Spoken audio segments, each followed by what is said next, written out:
Hello friends आज एक स्वतंत्र विषय वस्तु पर आलोचना करने मु आपण मान समस्त को स्वागत करुच्ची।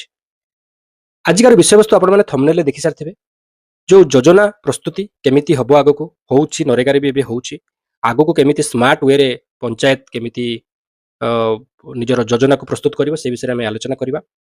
जो योजना आपण मैंने थंबनेल देखि सारी युक्त धारा रे केमिति प्लानिंग करा जिवो योजना करा जिवो से विषय आम आलोचना करबा विषय वस्तु डिटेल्स रे आलोचना करबा। आज या पूर्व गोटे एपिसोड करी से जहाँ थिला आपण देखिथिबे आज आउ टिके ओडिया रे ताकू प्रांजल भाव में बुझाइया को चेष्टा करूछि।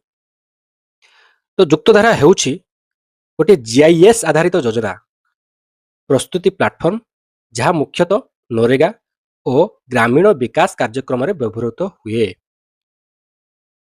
जेमति कहितली नरेगा रे आ ग्रामीण विकास कार्यक्रम रे व्यवहृत हुए।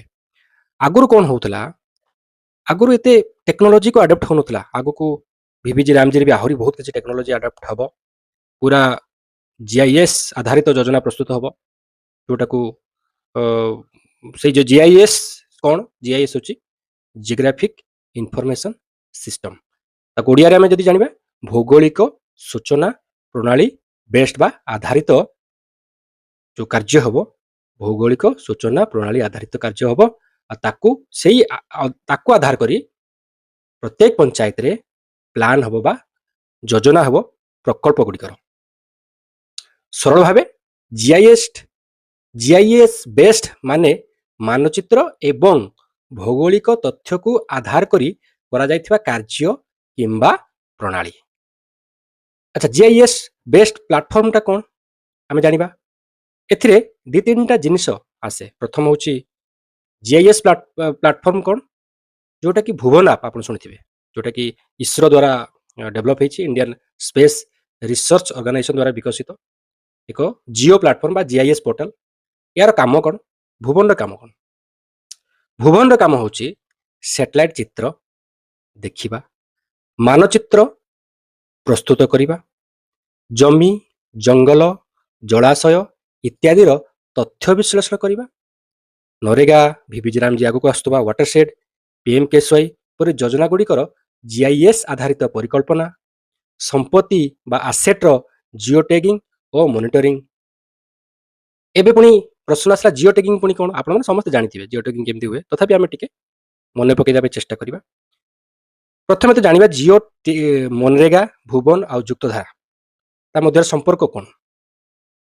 जियो मनरेगा जोटा जियो टैगिंग जो थरे होउची सेते कौन हुए मनरेगा अधीन रे होइथिबा काम एबे जेतु मनरेगा हमर चलीछि मनरेगा अधीन रे होइथिबा काम जि पोखरी हला रास्ता वृक्षरोपण इत्यादि रो जियो टैगिंग करिवा पई व्यवहृत व्यवस्था काम हेबा परे तार फोटो और जीपीएस लोकेशन अपलोड करा जाय कोथरे जियो मनरेगा ऐप रे।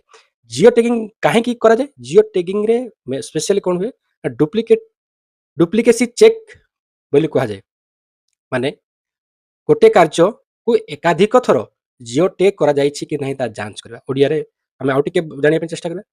जियो टैगिंग समय रे फोटोर जीपीएस लोकेशन आसेट रो नाम और स्थान को जांच करा जाय जहा द्वारा गोटे आसेट को भूलवशत किंबा पुनरावृत्ति भावे दुई थर जियो टैग करा जाय नाही बोली निश्चित करा जाय। तार उद्देश्य कोन डुप्लीकेट आसेट चिन्हट करबा। दुई नंबर कोन भूल तथ्य को रोकिबा। तीन नंबर कौन नरेगा और अन्य योजना रे तथ्यर सठिकता बजाय रखिबा। आउ जमति कहले डुप्लीकेसी पई समान कार्य पई दुई थर रिपोर्टिंग को रोकिबा। गोटे उदाहरण हमें देबा सपोज गोटे पोखरी पूर्वरु जियो टैग करा जायछि एवं पुणी सही पोखरी को अन्य नाम रे जियो टैग करा जाय तेबे डुप्लीकेसी चेक रे सेठी धरा पड़ी पारे हैला। ये होछि जियो टैग रो काम। तापर हमें जमति कहले युक्तधारा हेले तीनटा जियो मनरेगा जियो टैगिंग रो काम रहइबो आउ भुवन आप कोन आउ टिके डिटेल जानिया पे चेष्टा करबा। भुवन डिटेल तो कोहा हिछि टिके जस्ट आउ थरे रिकॉल माने आपन को रिपीट करूछि। यह होछि इसरो रो जियो पोर्टल एथिरे हम कोन जानि परिबा जेमति कहली सैटेलाइट चित्र जीआईएस माप ओ जियो टैग तथ्य एठारे उपलब्ध रहे। जियो मनरेगा काम कोन कामर जियो टैगिंग और तथ्य संग्रह ଭୁବନ କାମ କ'ଣ ସେହି ଜିଓଟେକ୍ ତଥ୍ୟ ଓ ଜିଆଇଏସ୍ ମାପକୁ ସଂରକ୍ଷଣ କରେ। ତାପରେ ଆସିଲା ଯୁକ୍ତଧାରା। ଯୁକ୍ତଧାରା କ'ଣ ଏହା ଭୁବନ ପ୍ଲାଟଫର୍ମ ଉପରେ ତିଆରି ହୋଇଥିବା ଏକ ଜିଆଇଏସ୍ ଆଧାରିତ ଯୋଜନା ପ୍ରସ୍ତୁତି ପୋର୍ଟାଲ। ଯେମିତି କହିଲି ଜିଆଇଏସ୍ ଆଧାରିତ ଜିଆଇଏସ୍ ବେସ୍ଡ ଯୋଜନା ପ୍ରସ୍ତୁତି ପୋର୍ଟାଲ। ଯୁକ୍ତଧାରାରେ କ'ଣ କରାଯାଏ ଭୁବନରେ ଥିବା ଡାଟା ଜିଆଇଏସ୍ ଡାଟା ଗୁଡ଼ା ଓ ଜିଓ ମାନଙ୍କର ଜିଓ ଟେଗ୍ଡ ଆସେଟ୍ ବ୍ୟବହାର କରି ଆଗକୁ ଯୋଉ ରାମଜିରେ ବା ହଉ ବା ନରେଗାରେ ଯୋଉ ଏବେ ଯୋଉ ଚାଲିଛି ଆଗକୁ ଫ୍ୟୁଚରରେ ଯୋଉ କାମ କରାଯିବ ତାର ଯୋଜନା ପ୍ରସ୍ତୁତ କରାଯାଇ ଡାଟା ନିଆଯାଏ ଭୁବନ ପାଖରୁ। ଜିଓ ଟେଗ୍ରେ ଦେଖାଯିବ ସେମିତି କିଛି ଆସେଟ୍ ଅଛି କି ତ ଡୁପ୍ଲିକେସି ଚେକ୍ କରିବା ପାଇଁ ଯଦି ଥିବ ତାକୁ ସେଇ ଜାଗାରେ ଦେଇ ହବନି। ସଂକ୍ଷେପରେ ଜିଓ ମନରେଗା ଦ୍ୱାରା ଆମେ ଯେମିତି ଜାଣୁଛୁ ଜିଓ ମନରେଗାରୁ ଆମେ ଜିଓ ଟେଗିଂ କରୁଛୁ ଭୁବନରୁ ଜିଆଇଏସ୍ ପ୍ଲାଟଫର୍ମ ଆଉ ଯୁକ୍ତଧାରାର ପ୍ଲାନିଂ ଟୁଲ୍ ତିନିଟା ଜିନିଷ ମିଳେ। ଜିଓ ନରେଗାରେ ଆମେ ଜିଓ ଟେଗିଂ କଲେ ତ ଆକ୍ଚୁଆଲି ସେଥିରେ ପ୍ରୋଜେକ୍ଟ ଅଛି କି ନାହିଁ ପଞ୍ଚାୟତରେ ସେଇ ପ୍ରୋଜେକ୍ଟ ପାର୍ଟିକୁଲାର ଯୋଉ ପ୍ରୋଜେକ୍ଟ ଆମେ ପ୍ଲାନ୍ କରୁଛୁ ସେଇଟା ଅଛି କି ନାହିଁ। ଆଉ ଭୁବନରେ କ'ଣ ସେଥିରେ ରେକର୍ଡ ଆମେ ଦେଖିପାରିବା ସେଥିରେ କ'ଣ କ'ଣ ଅଛି ଯୋଉଟା ଜିଓ ଟେଗିଂ ହେଲା ତା ରେକର୍ଡ ରୁହେ କୋଉଠି ଭୁବନରେ ଫଟୋ ରୁହେ ତାର ଇନଫର୍ମେସନ ସବୁ ଭୁବନରେ ରହିଲା ଆଉ ସେଇ ଇନଫର୍ମେସନ ଦେଖିକି ଯୁକ୍ତଧାରାରେ ପ୍ଲାନିଂ କରାଯାଏ। ଯୁକ୍ତଧାରାର ଭୁବନ ଯେମିତି କହିଲି ପ୍ଲାନିଂ କରାଯାଏ। ଏହା ମାଧ୍ୟମରେ ଯୋଉ ଯୁକ୍ତଧାରା ପ୍ଲାନିଂ ପାଇଁ ଭୁବନ ସାଟେଲାଇଟ ମ୍ୟାପ ଓ ଜିଆଇଏସ୍ ଡାଟା ବ୍ୟବହାର ହୁଏ। ଏହା ମାଧ୍ୟମରେ ଜଳ ସଂରକ୍ଷଣ ପୋଖରୀ ଚେକଡ୍ୟାମ ନାଳା ବିକାଶ ଇତ୍ୟାଦି କାର୍ଯ୍ୟ ପାଇଁ ଉପଯୁକ୍ତ ସ୍ଥାନ ଚିହ୍ନଟ କରାଯାଏ। ସରଳ ଭାଷାରେ କହିବାକୁ ଯଦି ଆମେ ଯାଉଛେ ଭୁବନ ହେଉଛି ଆଉ ଥରେ ପୁଣି କହୁଛି ଭୁବନ ହେଉଛି ଜିଆଇଏସ୍ ଓ ସ୍ୟାଟେଲାଇଟ ଡାଟା ଦେଖିବାର ପ୍ଲାଟଫର୍ମ। ଭୁବନ କ'ଣ ଭୁବନ ହେଉଛି ଜିଆଇଏସ୍ କ'ଣ ଆଗରୁ ମୁଁ କହିସାରିଛି ଓ ସ୍ୟାଟେଲାଇଟ ଡାଟା ଦେଖିବାର ପ୍ଲାଟଫର୍ମ ଏବଂ ଯୁକ୍ତଧାରା ହେଉଛି ସେଇ ତଥ୍ୟ ଆଧାରରେ ପ୍ଲାନିଂ କରିବାର ଟୁଲ। ତାହେଲେ ଯୁକ୍ତଧାରାର ପ୍ରମୁଖ ବ୍ୟବହାର କେମିତି ହେଇପାରିବ ସେଇଟା ଯେମିତି କହିଲି ପ୍ରଥମତଃ ଡୁପ୍ଲିକେସି ଚେକ୍ କରିହେବ। ଯଦି ପ୍ଲାନ୍ଟା ଆମେ ଦେଖିଲେ କି ଜିଓ ଟେଗିଂ ହେଇଛି ତାହେଲେ ଆମେ ଏଥିରେ ଡୁପ୍ଲିକେଟ୍ କରିବା ନାହିଁ ପ୍ଲାନିଂ କଲାବେଳେ। ତ ଏହାର ପ୍ରମୁଖ ବ୍ୟବହାର କ'ଣ ଗ୍ରାମ ପଞ୍ଚାୟତ ସ୍ତରରେ ବୈଜ୍ଞାନିକ ଭାବେ ଯୋଜନା ପ୍ରସ୍ତୁତି କରିହେବ ଯେମିତିକି ମାନେ ଆମେ ଜାଣିବା ପାଇଁ ଚେଷ୍ଟା କରିବା ଯୋଉ ଜାଗାରେ ଯାହା ହେବା କଥା ଯେମିତି ଗୋଟେ ୱାଟର ସେଡ୍ ଡିପାର୍ଟମେଣ୍ଟ ଯଦି ଚାହିଁବେ ୟାକୁ ବ୍ୟବହାର କରିବେ ତ ସେଇଠି ଜଣାପଡ଼ିବ କୋଉ ଜାଗାରେ ସଏଲ ଇରୋଜନ ହେଉଛି ତାକୁ ଚେକ୍ କରିବା ପାଇଁ କ'ଣ କରାଯିବ ଚେକ୍ ଡ୍ୟାମ୍ ଫେକ୍ ଡ୍ୟାମ୍ କରିବା ପାଇଁ ବା କୌଣସି କୋଉ ଜାଗାରେ ଗୋଟେ ଜଳ ସଂରକ୍ଷଣ କରିବା ପାଇଁ ୱାଟର ହାର୍ଭେଷ୍ଟିଂ ଟ୍ୟାଙ୍କ୍ସ ଯଦି କରିବେ ସେଟା କୋଉ ଜାଗାରେ କଲେ ଭଲ ହବ ଆଉ ସେଇ ଜାଗାରେ ସେ ଆଗରୁ ଅଛି କି ସେଥିରେ ଦେଖିପାରିବେ। ଦେଖି ସାରିଲା ପରେ ଯଦି ନଥିବ ସେଇଠି ପ୍ଲାନିଂ କରାଯିବ ସାଇଣ୍ଟିଫିକାଲି ପ୍ଲାନିଂ କରାଯାଇପାରିବ ୱାଟର ସେଡ୍ ଟ୍ରିଟମେଣ୍ଟ କରାଯିବ ପୁରା ଟପ୍ରୁ ଭ୍ୟାଲି ପର୍ଯ୍ୟନ୍ତ ବା ହାୟର ଲେଭେଲରୁ ତଳ ଲେଭେଲ ପର୍ଯ୍ୟନ୍ତ ଯାହା ଯାହା ସଏଲକୁ ଚେକ୍ କରିବା ପାଇଁ ସଏଲ ଇରୋଜନକୁ ଚେକ୍ କରିବା ପାଇଁ ଆଉ ଯୋଉ ପାଣିର ଗତିକୁ ପାଣି ଯଦି ୱାଟର ସେଡ୍ ଉପରେ ଆମେ ଆଗକୁ ନେକ୍ସଟ କେବେ ଆଲୋଚନା କରିବା ୱାଟର ସେଡ୍ର କାମ କ'ଣ ତ ସେଇ ତାର ଯୋଜନା ପ୍ରସ୍ତୁତି ସାଇଣ୍ଟିଫିକାଲି ୱେରେ କୋଉଠି ଏଫରେଷ୍ଟେସନ ଦରକାର କୋଉଠି ଚେକ୍ ଡ୍ୟାମ୍ ଦରକାର କୋଉଠି ୱାଟର ହାର୍ଭେଷ୍ଟିଂ ଟ୍ୟାଙ୍କ ଦରକାର ଆମେ ସାଇଣ୍ଟିଫିକାଲି ୱେରେ ଏଥିରେ ଜାଣିପାରିବା କାରଣ ଆମ ପାଖରେ ଡାଟା ଅଛି ଭୁବନ ଦ୍ୱାରା ଆମେ ଡାଟା ପାଇବା ଆଉ ଜିଆଇଏସ୍ ଦ୍ୱାରା ଆମେ ଜାଣିପାରିବା କି ସେଇ ଜାଗାରେ କ'ଣ ଅଛି। ତ ଯେମିତି କହିଲି ଯୁକ୍ତଧାରାରେ ଯୋଉ ଆମେ କ'ଣ କରିପାରିବା ପ୍ରମୁଖ ବ୍ୟବହାର କ'ଣ କ'ଣ ଆସିପାରେ ଗ୍ରାମ ପଞ୍ଚାୟତ ସ୍ତରରେ ବୈଜ୍ଞାନିକ ଭାବେ ଯୋଜନା ପ୍ରସ୍ତୁତି ଜଳ ସଂରକ୍ଷଣ ଓ ଜଳ ପରିଚାଳନା କାର୍ଯ୍ୟ ଚିହ୍ନଟ କରିବା ୱାଟର ସେଡ୍ ଯୋଉ ଜିନିଷ କହିଲି ନ୍ୟାଚୁରାଲ ରିସୋର୍ସ ମ୍ୟାନେଜମେଣ୍ଟର ମାନଚିତ୍ର ଆଧାରରେ ବିଶ୍ଳେଷଣ କରିବା କୋଉଠି କ'ଣ ଅଛି ଆମେ କ'ଣ କଲେ ଭଲ ହବ। ନରେଗା ପିଏମ୍ କୈସେ କି ପିଏମ୍ ପ୍ରଧାନମନ୍ତ୍ରୀ କୃଷି ସିଞ୍ଚାଇ ଯୋଜନା ଯୋଉଟା ୱାଟର ସେଡ୍ ଇତ୍ୟାଦି ଯୋଜନାର କାର୍ଯ୍ୟଗୁଡ଼ିକୁ ସମନ୍ୱୟ କରିବା। ସମ୍ପଦର ଅଭାବ ଥିଲେ ଅଞ୍ଚଳ ଆମେ ଯଦି ସମ୍ପଦର ଗୋଟେ ଆସେଟ୍ କୋଉଠି ନାହିଁ ଆମେ ଦେଖିଲେ ସେଇଟା ନିହାତି ଦରକାର ଅଛି ତାର ଇମ୍ପ୍ରୁଭମେଣ୍ଟ ପାଇଁ ଡେଭଲପମେଣ୍ଟ ପାଇଁ ଆମେ ପ୍ରାଥମିକତା ପ୍ରାୟୋରିଟି ଦେଇପାରିବା ଯୋଉ ଜାଗାରେ ଧରନ୍ତୁ ଜଙ୍ଗଲ ଜାତୀୟ ଗଛ ଦରକାର ସେ ଜାଗାରେ ଆମେ ଜଙ୍ଗଲ ଜାତୀୟ ଗଛ ଦରକାର ଯୋଉଠି ଫ୍ରୁଟ୍ସ ଦରକାର ମାନେ ମ୍ୟାଙ୍ଗୋ ହର୍ଟିକଲଚର କ୍ରପ୍ ସେଗୁଡ଼ା ଆମେ ଦେଇପାରିବା। ଆଉ ଏହା ମାଧ୍ୟମରେ କ'ଣ ଗ୍ରାମ ପଞ୍ଚାୟତ ଉନ୍ନୟନ ଗ୍ରାମ ପଞ୍ଚାୟତ ଡେଭଲପମେଣ୍ଟ ଯୋଜନା ଯୋଉଟା ଥାଏ ଜିପିଡିପି ପ୍ଲାନରେ ପ୍ରସ୍ତୁତ ବ୍ୟବହାର କରିବା।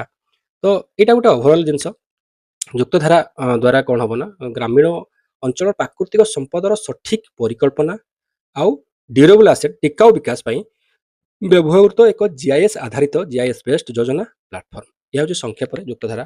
ଆଗରୁ କ'ଣ ହଉଥିଲା ଆଗରୁ ବି ପ୍ଲାନ୍ ହଉଥିଲା ଆଗରୁ ପ୍ଲାନ୍ ଯୋଉଗୁଡ଼ା ହଉଥିଲା ସେଥିରେ କିଛି ଗୋଟେ ଟେକ୍ନୋଲୋଜିକୁ ବ୍ୟବହାର ହଉନଥିଲା ତ ଆମେ ସେଥିରେ ଜାଣିପାରୁନଥିଲେ ଏଇ ଜାଗା ଏଇ ଜିନିଷଟା ସେଠି କ'ଣ ଦରକାର ଅଛି କି ବା ଧରନ୍ତୁ ଗୋଟେ ଜାଗାରେ ଆମେ ୱାଟର ସେଡ୍ ଟ୍ରିଟମେଣ୍ଟଟା କଲେ ଯେମିତି ରିଚ୍ ଟୁ ଭ୍ୟାଲି କହୁଥିଲି ସଏଲ ଇରୋଜନର ଷ୍ଟ୍ରକ୍ଚର ଯୋଉଠି ଦରକାର ସେଇ ଜାଗାରେ ଯଦି ଆମେ କେତେ ସ୍ଲୋପ୍ ଅଛି ସେଥିରେ ଆମେ ଯଦି ପର୍ଟିକୁଲାର ସାଇଣ୍ଟିଫିକାଲି ଜାଣିପାରିବା ସେଇ ଏରିଆରେ ଆମେ ଚିହ୍ନଟ କଲେ ସଫ୍ଟୱେୟାର କହିଦେବ ଯେ ଏଇ ଜାଗାରେ କଣ ହେଇପାରେ ଗୋଟେ ରେକମେଣ୍ଡେସନ ମିଳିଯିବ ଆଉ ସେଇ ଅନୁସାରେ ଆମେ ଯଦି ସେଇଟା ଚୟନ କରିବା ତାହେଲେ ସଠିକ ମାତ୍ରାରେ ହବ ଆଉ ସେଥିରେ ଫାଇନାନ୍ସିଆଲି ବି ଆମକୁ ବେଶୀ କିଛି ଖର୍ଚ୍ଚ କରିବାକୁ ପଡିବନି ଅଳ୍ପ କିନ୍ତୁ ସଠିକ ପଇସା ଯୋଉ ଫାଇନାନ୍ସିଆଲ ମ୍ୟାନେଜମେଣ୍ଟ ହେଇପାରିବ ସେଇ ଦ୍ୱାରା କାହିଁକି ନା ଆମେ ଗୋଟେ ଜାଗାରେ ଆମେ କରିବା ପାଇଁ ଚେଷ୍ଟା କରିବା କିନ୍ତୁ ସେଥିରେ ଯଦି ଆମେ ଆମ ପାଖରେ ଡାଟା ନଥିବ ଆମେ ସେଟା ହୁଏତ ଫେଲ୍ ହେଇପାରୁ ତ ଏହା ଦ୍ୱାରା ଗୋଟେ ଯୋଉ ପ୍ରୋଜେକ୍ଟ ବା ପ୍ରକଳ୍ପ ହେଇଗଲା ସେଟା ୟୁଜଫୁଲ ହବନି ସୋ ଦ୍ୟାଟ୍ ପଇସା ଲୋକଙ୍କ ପଇସା ଯୋଉଟା ଅଛି ନଷ୍ଟ ହେଇପାରେ ତ ଏହା ଦ୍ୱାରା ପ୍ଲାନ୍ଟାକୁ ସଠିକ କରାଯିବ ସାଇଣ୍ଟିଫିକାଲି ୱେରେ ହେଇପାରିବ